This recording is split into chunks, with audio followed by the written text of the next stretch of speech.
Демократскиот сојуз и Либерално-демократската партија ги поднесоа предлог измените до собранието за една изборна единица. Со измените се предлага за секој пратеник да стојат изброј на гласачи, а некако досега во зависност од изборните единици.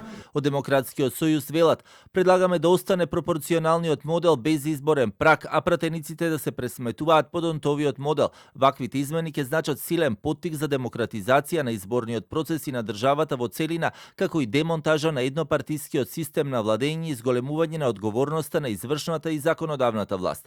Од Либерално-демократската партија пак денеска поднесувајќи иницијативата уште еднаш го објаснија нивниот предлог за, како што велат, една изборна единица без праг и отворени листи и вклучување на предлозите на граѓанскиот сектор во независните листи.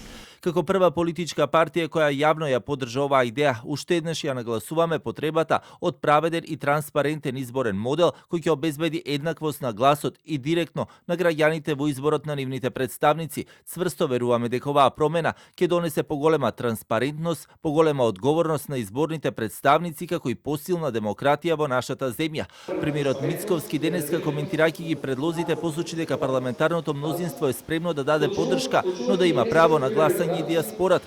Да имаме една изборна единица со можност да гласа и диаспората, онаму каде што законите и уставот на државите дозволува тоа да биде и надвор од дипломатско-конзуларните представништва. Јас тоа го кажав, нели? Онаму каде што не дозволува во рамките на дипломатско-конзуларните представништва. Се сеќавам, тоа беше и тема на партиски диалог пред неколку години, но за жал не се успеа тогаш да се направи, поради тоа што не бевме подготвени. Сега до следните избори, може би локални во ред ќе се завршат сега, но следните парламентарни избори имаме неколку години, така што еве, ако на време си ја фатиме работата, можеме да ги подготвиме и дипломатско-конзуларните представништва и така натаму. Поддршка за една изборна единица најави и од Левица. Велат уште од претходно биле за една изборна единица и дека се спремни да дискутираат на темата за да се дојде до заедничко прифатливо решение со една изборна единица. Со актуализирањето на изборниот законник како нешто што треба да се донесе во следниот период, една изборна единица останува еден од нашите највисоки политички приоритети и за тоа ќе се залагаме потполно, затоа што сметаме дека и ВМРО ДПМН го имаше во својата политичка програма, така да не би требало да има конфликт по однос на тоа прашање.